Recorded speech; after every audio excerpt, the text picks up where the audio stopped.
Ladies and gentlemen, can I please have your attention? Oh, this is gonna be fun. We can stay up late, swapping manly stories, and in the morning, I'm making waffles. Because people have got to know whether or not their president's a crook.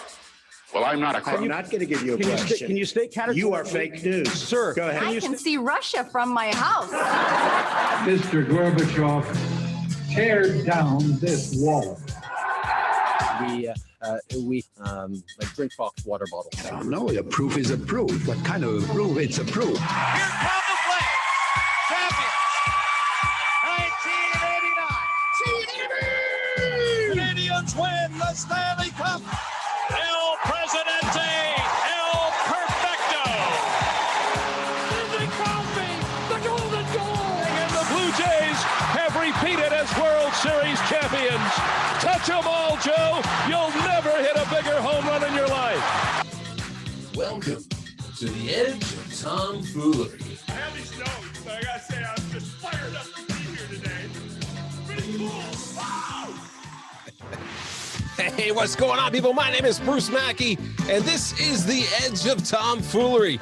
We talk about the sports, we talk about the politics, we talk about the music, and we talk about the Bob Morris. Bobby, how are you? I'm doing well, Bruce. How are you doing? Living the dream, my friend. Living the dream. Excellent. Joining us, as always, from the station out in Calgary, Alberta, the future mayor of Calgary himself, Mr. Stephen Haidt. How are you, Stevie?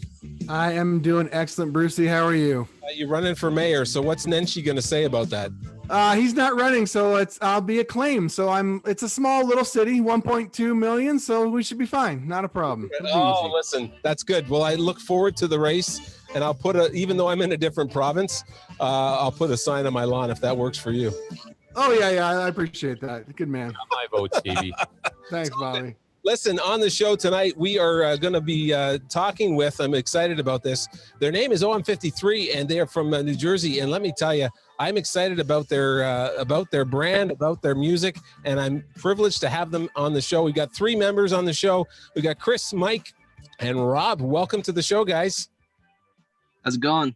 Good. So listen, first, before we get going, Chris, you are the front man, and are you a good uncle? Would you say you're a great uncle? I would say I'm the best uncle. Oh, Okay, yeah. show us why you're the best uncle. Are you going to show us I thought you were a back catcher. No.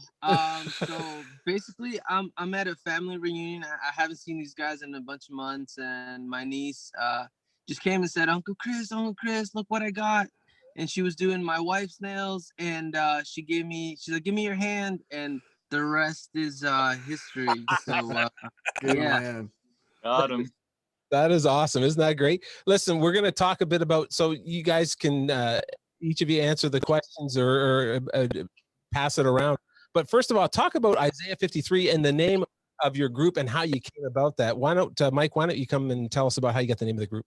Yeah, sure. So OM-53, the O and the M stand for on mission. And 53, obviously, you guys hit the nail on the head, is Isaiah 53, which is really about the atonement and about Jesus paying the price for us, a price that we couldn't afford. Obviously, we know our sin earns us death and eternal punishment, but Jesus came and paid that price for us. So that's what the message is that we want to share with everybody. Every place we go, everything that we do, we want to spread that message. Okay. And Rob, maybe talk about your musical influence. Maybe what groups and what musicians have really influenced you? Well, growing up, a really big influence for me was Switchfoot and the frontman of that band, John Foreman. I just love, like the simplicity of their lyrics and that their music was very like melodic and stuff. And that was like probably the biggest influence for me with like just songwriting and like, having an outlet for music was definitely them. And then I would say like for me, I'm the guitar player. So John Mayer has been a really big influence. He's just like, kind of like a modern day, legend. So definitely him. Sure. Cool. Now you guys are much more our junior than we are here on the show, and your sound, definitely an 80s type of sound to it. How, Chris, did you come about and settle on this type of sound? Yeah, so basically we started with the whole CCM thing. I mean, we all come out of church, we're still in church, and we all just knew we had this passion for music, and we wanted to do it. And we tried an EP, and I mean, it was a well done EP, but through honest prayer and a trip to Nashville with Scott that I went on, we kind of just got to this point where we said, hey, look, we feel like that avenue is a little saturated. You know, a lot of bands are doing the CCM, a lot of bands are doing the worship thing, and I think they're taken care of, right? And we prayed for a while. Then we were like, God, like, where do you want us to go next? What do you want us to do? And Scott's really into gaming, and in gaming, there's this genre called synthwave. So synthwave is basically music of now that's inspired by 1980s nostalgia, and it's still very like underground. Yeah. And if it's underground in the mainstream, right, in the secular field, we were like, well, let's see if there's any Christian people doing this, because we love old stuff. I mean, I grew up listening to whatever my siblings were listening to, and it's 80s, 70s, like 60s, like, you know, it's all from back then. And we were like, this is what we like to do, and these guys are doing it like amazing. But there's nobody, absolutely nobody in the Christian scene doing it. There was literally 0 people doing it. And we prayed and we were like, God, okay, is this what you want us to do?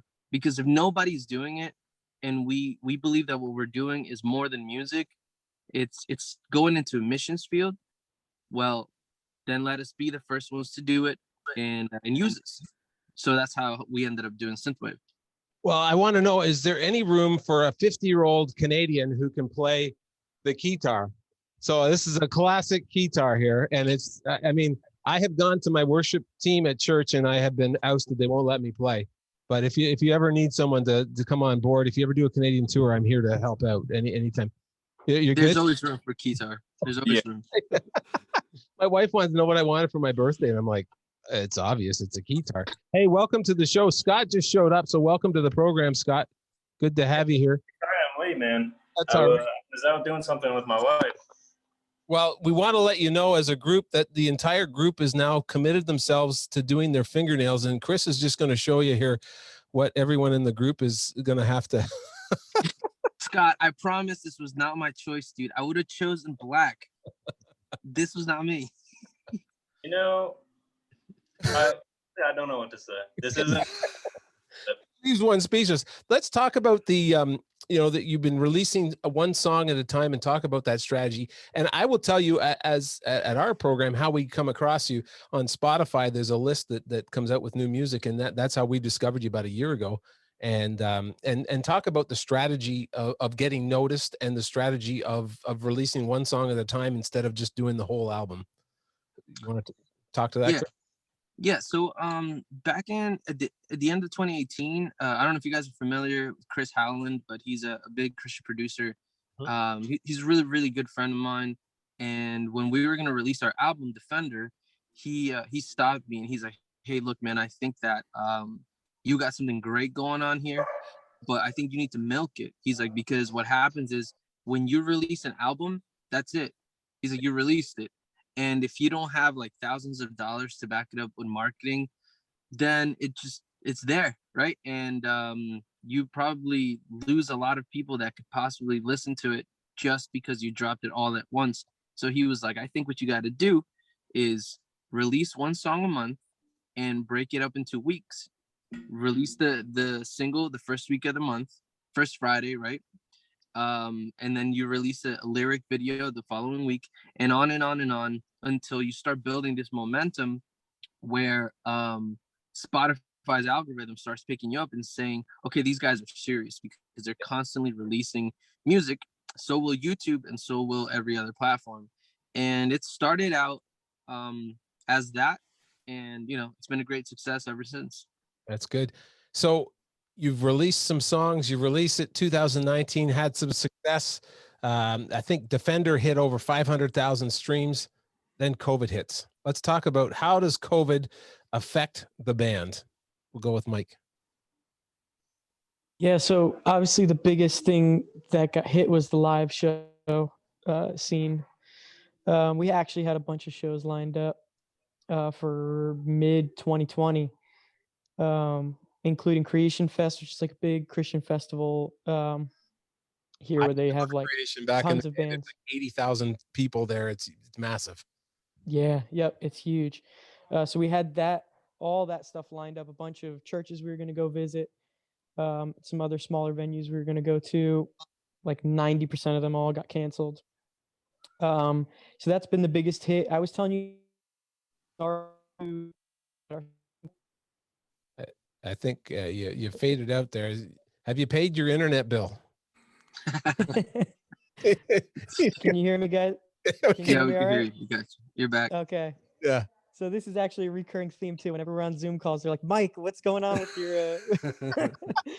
Oh man. So, But yeah, a bunch of stuff has changed. I mean, even our songwriting has changed a little bit because we had to do some Zoom call writing sessions. Actually, our song Alpha, that's out right now. All the lyrics were written over Zoom with each other. wow. So there's been a lot of changes, but we've definitely taken this time to not be wasting it and really make sure that we're writing, so we can get this 17 song album out to you guys. Scott, what has God taught you through COVID times? Oof, that's a good question. I think really a lot of it has been kind of patience and kind of a whole new level of trust. Because for me, so my wedding was planned for April of last year. Wow. So that kind of whole thing. At first, it got shut down, and we tried to reschedule it for later in the year. And at some point, we realized like probably just isn't going to happen. And my wife was starting school down here in Miami. So we just kind of went and did our own thing. And then, so this distance now where I'm down here in Miami and all the guys are back in New Jersey, there's definitely frustrations that come with that, but just kind of learning to trust in whatever God is doing through this distance and through these kind of difficulties that we have.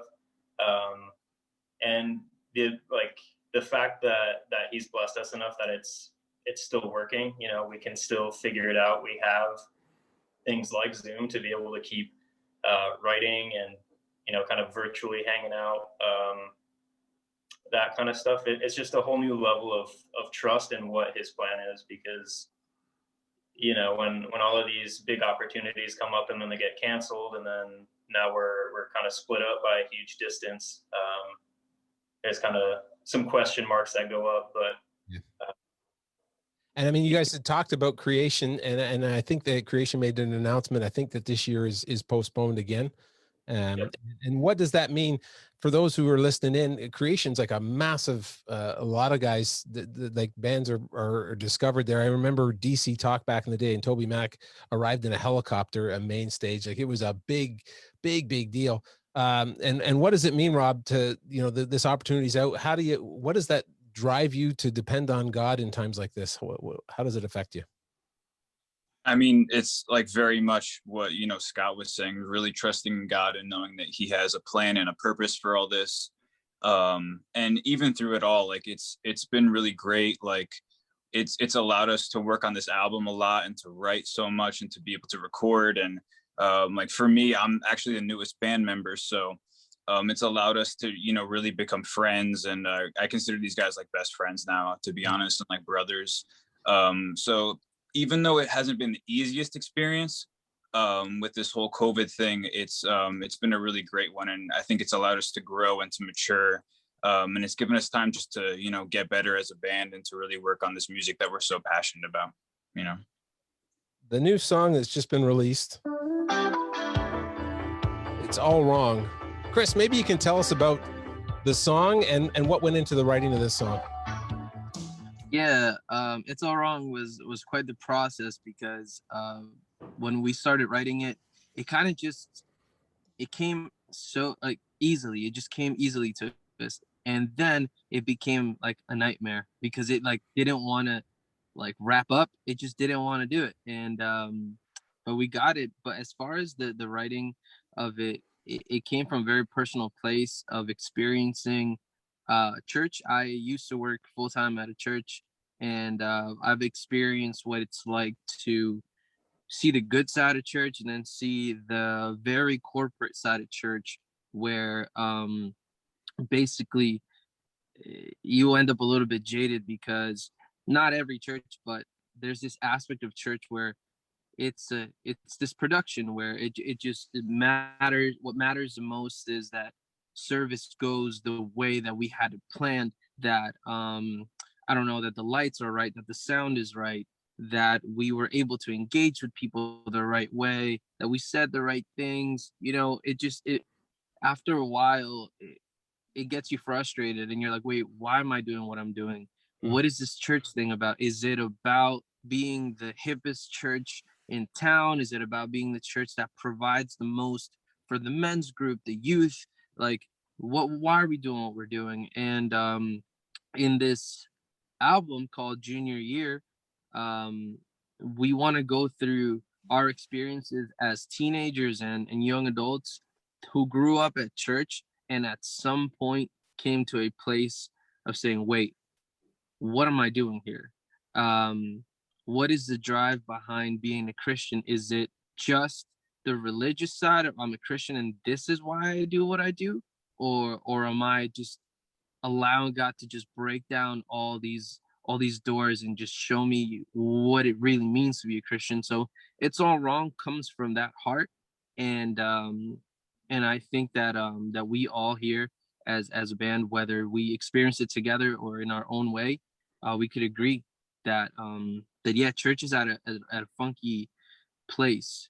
Not that I guess it's ever been perfect or that it's ever been at a great place, but yeah, I think that's what drove us to write that. Well, and leads into the next question. And do you ever wonder where, even this whole pandemic, where God saw fit in a lot of churches just to shut it down? Everything, all of a sudden, everyone was meeting together, and then it's like, you know what? We're done. And up in Canada, a lot of places now are just on Zoom and just on YouTube. And the corporate worship of having the right lights, having this to really have a corporate time of worship, you have to experience it differently, and it's not about that. And I think it leads me to my next question about you did a post on January 9th, and it said, I'm at a weird place right now. Worship music and I are not in a good place. There's a need for reformation to go down. You had a choice to make. Maybe talk about that. Yeah. Again, going back to what I said, I worked at a church for some time, and before that volunteered for a long time, and I became very bitter about the whole thing. And for a long time I wasn't even able um to even worship myself, like worship at home by myself. And whenever I would try, I could not find music that wouldn't remind me of the whole like the whole contemporary model. So I was very conflicted with fighting what I know true worship is, and then with the worship that we're used to doing. I had to basically delete everything and reconstruct. Well, like ask God to reconstruct everything and to I guess fix any bitterness that was within my heart towards the church and towards even Christian culture itself. So I mean, I genuinely do think that I still stand by that statement that I think we do need reformation within the worship culture, because it's very pointed towards me. It's very pointed towards, even when we sing about God, it's like, well, God, you have done this for me. And we forget that within that corporate time that we have to worship God together, we're supposed to be worshiping Him. And everything that we say should point towards Him. Yeah, like there is a time and a place to write songs about how I feel about this, or like, Lord, thank you because of this or that. But we need to get that, whatever it is, that time that your church has, whether it's half hour to an hour to 45 minutes, where it's corporate worship. It's about God, it's about Him. And um I just think that mainstream Christianity, if I guess that's a thing, just lost it. They lost that.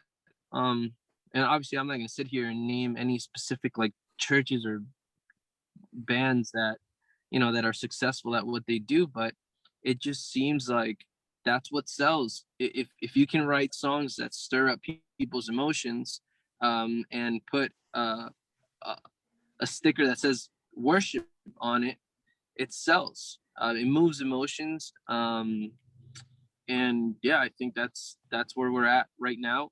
And there are some great bands that are worship bands that stick to very hymn-like songs and take a lot of scripture, but they're just not they're not they, they don't get the light that I guess they should. But if we go to scripture, it makes a lot of sense, you know. Appreciate you sharing your heart. That's bang on. And Steve and I had a thought. We were going to have a band put it together, and we are going to have a guitar. Steve, what instrument were you going to play? I think I was on either the auto harp or the bagpipes. I can't remember what was my instrument. I think in the worship realm, or just in the pop realm, that would be anything that would fit. Because I don't think there's any bagpipes and guitars out there that are as a band. Do you think that would work, guys? Or just there's some delay on it or something. Okay, on the bagpipes. Yeah. There was we also there was a third one, Bobby. Wasn't there a third instrument that we thought we could throw into the mix? Squeeze box, maybe. Squeeze box. Yeah. I'm sorry for the transition. We went from really serious to then we're just doing some tomfoolery here. So I also want to talk about the new project coming out, and maybe Scott, you can talk about the new project. And did I see any pictures that say that you might be releasing it on vinyl? Is there a hint or hope that might be released on vinyl? Well, we do want to release our albums on vinyl. Just trying to find the right, distributor. Yeah, the right people to print it. It's expensive, very expensive to do it. Do it right, at least. I don't know what it is about vinyl, but I'll complain about buying something online for like $10, and I'll gladly hand over 30 to get a vinyl record. I don't know what it is. It's just maybe we're a little off, but maybe just for you, we'll do it. Hey, you know just what? For you guys, you sold us. Spend the money. I'll spend the money. So Scott, talk about the new project and when it's coming out and what to accomplish with it. Yeah, so kind of going back to what Chris was saying earlier, where the inspiration for it is kind of drawing from experiences that we've all lived through in some way. That obviously they've been altered a little bit, maybe dramatized a little bit, but the idea is that we want to kind of be able to relate to people on a level of like, this is what growing up in church is like. And we want to try and touch on things that, your kind of head figures in church might not necessarily be touching on, or they're kind of considered more, I don't want to say taboo, but it's just not something that's covered very well by just kind of the general church culture. So we're really trying to kind of share that experience, relate to people, and let's all get on the same page about, kind of going back to what Chris was saying, that there's an issue with the current culture of Christianity, where it's kind of losing its focus on Christ and the gospel, and it's moving towards more of like an image-based, like having all those lights, kind of like what we're talking about in the song "It's All Wrong," like having those flashy lights and the Instagram followers and all of that kind of stuff. And we want to be able to, kind of have this connection with people where it's like, you know what, you're gonna struggle. The Bible says it's not gonna be easy. It's if it was the wide, easy path, everyone would be on it, but they're not. So, we're all in this struggle, like this glorious struggle, I guess, together, where you're going to hit these low spots and we're going to come together as, fellow brothers and sisters in Christ and, be a unit, be a body. So I think, a big part of the project is we're just trying to share our hearts and also connect with people, and let's all try and like kind of get together back to that spot of just focusing on the gospel, Speaking of getting connected with people, Steve, you got a question there? No, it was cool. I just was I I just was reminded something I want to encourage you guys. A couple of years ago, I watched this great interview with Bono from U2 and Eugene Peterson. You should look it up because it's sort of like Bono's talking about how sort of his beef with a lot of Christian music and sort of the CCM world is that it's not authentic, right? Yeah. That it's sort of like, and I just encourage you guys to check it out because it's just what you're sharing with us. I think is so in line with some of that stuff. And so, and if our listeners want to get in touch with you and on the socials, you guys are on the Instagram, the Facebook, and are you on the TikTok, the Talk of the Tick? Yeah, we started not too long ago and trying to figure it out. Yeah, so, yeah, we're there. We tried to get Bobby on the TikTok. He won't have no part of it. Hey, Bobby? Uh-uh. Well, listen, guys, it has been a privilege to have you. What? Did we just become best friends? Yup. You want to go do karate in the garage? Yup. This is all the time we have. Our show has come to an end. I want to thank the fellas from OM-53. It has been an honor to have you here tonight, guys. For The Edge, my name is Bruce Mackey. I'm Bob Morris. I'm Steve Height. All right, thanks for tuning in, folks. All the best, and we'll see you next week.